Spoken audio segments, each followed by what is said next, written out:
रावत ने प्रवासी लोगों की वापसी के लिए सरकार की रणनीति तैयार करने का दावा किया है।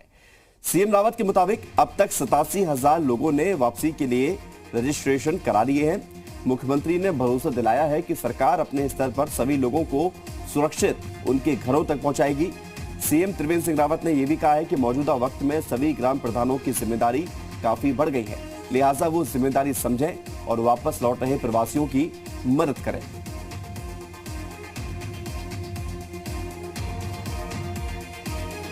गृह मंत्रालय भारत सरकार ने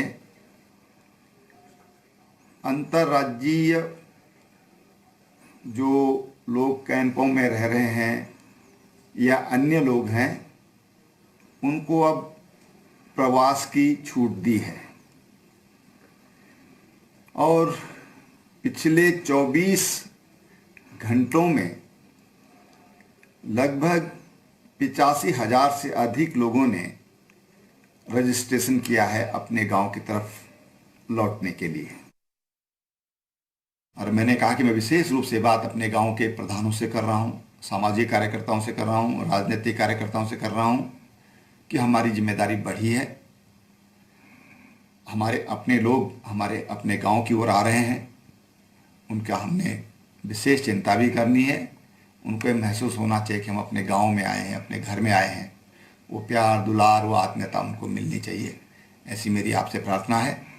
जो लोग आने वाले हैं राज्य के बाहर से, उनसे मैं आश्वस्त करना चाहता हूँ कि हम सबको लाएंगे, लेकिन थोड़ा धैर्य से, क्योंकि सब लोगों को एक साथ नहीं लाया जा सकता है और इसलिए उसके लिए एक विशेष व्यवस्था राज्य सरकार ने बनाई है। हम वहाँ की सरकार के साथ बातचीत करके और आप सबको आपके गंतव्य तक पहुँचाएंगे, आपके घर तक पहुँचाएंगे। उत्तराखंड से बाहर फंसे राज्य के लोगों को वापस लाने के लिए मुख्यमंत्री त्रिवेंद्र सिंह रावत ने रेल मंत्री पीयूष गोयल से 12 स्पेशल ट्रेन चलाने की अपील की है। सीएम ने दिल्ली से देहरादून, दिल्ली से हल्द्वानी, चंडीगढ़ से देहरादून, लखनऊ से देहरादून, लखनऊ से हल्द्वानी, जयपुर से देहरादून, जयपुर से हल्द्वानी, मुंबई से देहरादून, मुंबई से हल्द्वानी, भोपाल से देहरादून, बेंगलुरु से देहरादून और अहमदाबाद से देहरादून के बीच ट्रेन चलाने की गुजारिश की है। सीएम त्रिवेंद्र सिंह रावत के नए अधिकारियों के साथ बैठक के बाद रेल मंत्री से इस मसले पर फोन पर बात भी की, तो 12 स्पेशल ट्रेन चलाने की गुजारिश की है रेल मंत्री से मुख्यमंत्री त्रिवेंद्र सिंह रावत ने, और ये सभी ट्रेनें देहरादून और हल्द्वानी तक के लिए चलाने की मांग की गई है। विस्तार से विचार किया कि देश में जो उत्तराखंड के लोग अलग अलग शहरों में, अलग अलग प्रांतों में फंसे हुए हैं और जो अपने घर वापस आना चाहते हैं, ऐसे अभी तक 86,000 से अधिक लोगों का रजिस्ट्रेशन पिछले 24 घंटे में हुआ है। उनको कैसे घर पर लाया जाए उसकी रणनीति पर विचार हुआ और कहाँ कहाँ पर हमें कितनी ट्रेन की आवश्यकता होगी, इस पर विस्तृत चर्चा के बाद जो केंद्रीय रेल मंत्री जी से हमारी डिमांड है कि दिल्ली से देहरादून और हल्द्वानी के लिए 2 अलग अलग ट्रेन, इसी तरह से चंडीगढ़ से देहरादून, लखनऊ से देहरादून, लखनऊ से हल्द्वानी, जयपुर से देहरादून, जयपुर से हल्द्वानी और मुंबई से देहरादून, मुंबई से हल्द्वानी, भोपाल से देहरादून, बेंगलुरु से देहरादून और अहमदाबाद से देहरादून के लिए कुल 12 रेलगाड़ियों की डिमांड हमारी माननीय रेल मंत्री जी से है। और बाकी जो उत्तराखंड परिवहन निगम है, अन्य राज्यों की जो बसें इधर आएंगी, उनका भी सहयोग इसमें लिया जाएगा। तो सरकार की पूरी तैयारी है। रजिस्ट्रेशन भी अब तक 86,000 से ज्यादा लोगों ने करा दिया है अपने गृह राज्य, गृह जिले की वापसी के लिए।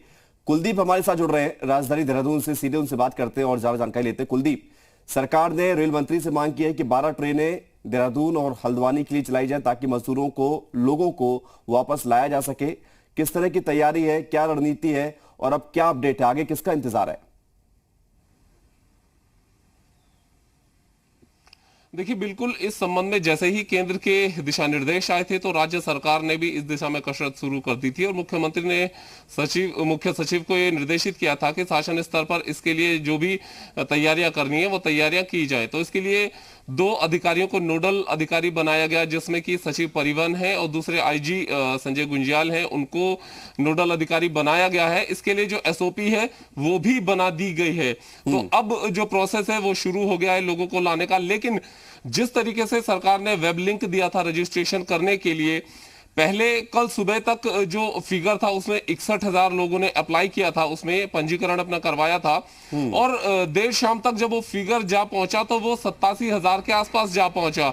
अब ये उम्मीद है कि जिस तरीके से लोगों को लाने की प्रक्रिया शुरू हो रही है तो ऐसे में और भी लोग जो राज्य के दूसरे राज्यों में अलग अलग हिस्सों में फंसे हुए हैं वो भी आने के लिए आवेदन करेंगे, अपना पंजीकरण करवाएंगे, तो ये संख्या बढ़ सकती है। तो लिहाजा बसों का मूवमेंट तो इसमें होना ही है, लेकिन ये सरकार की तरफ से प्रयास किए गए हैं और मुख्यमंत्री ने इस संबंध में रेल मंत्री से भी बातचीत की है कि तकरीबन 12 स्पेशल ट्रेनें अगर चलाई जाती हैं तो उन लोगों को लाने में राहत एक तो मिलेगी और दूसरा ये है कि कुछ लोग कुमाऊं क्षेत्र में जाने, कुछ गढ़वाल क्षेत्र में जाने और अधिकांश लोग ऐसे हैं जो कि पर्वतीय जिलों में जाने के लिए उन्होंने अपना पंजीकरण करवाया है। तो इसलिए सरकार ने ये भी मांग की है कि ट्रेनें अगर चलेंगी तो उससे सहूलियत मिलेगी। फिलहाल जो लोगों को लाने की प्रक्रिया है उसकी आज से शुरुआत हो रही है। तकरीबन 190 जो लोग हैं उत्तर प्रदेश में जो कामगार वहां पर फंसे हुए हैं लॉकडाउन के चलते, उन लोगों को लाया जाएगा। पहले हरिद्वार और बरेली लाया जाएगा, जो कुमाऊं क्षेत्र के होंगे उन्हें बरेली लाया जाएगा।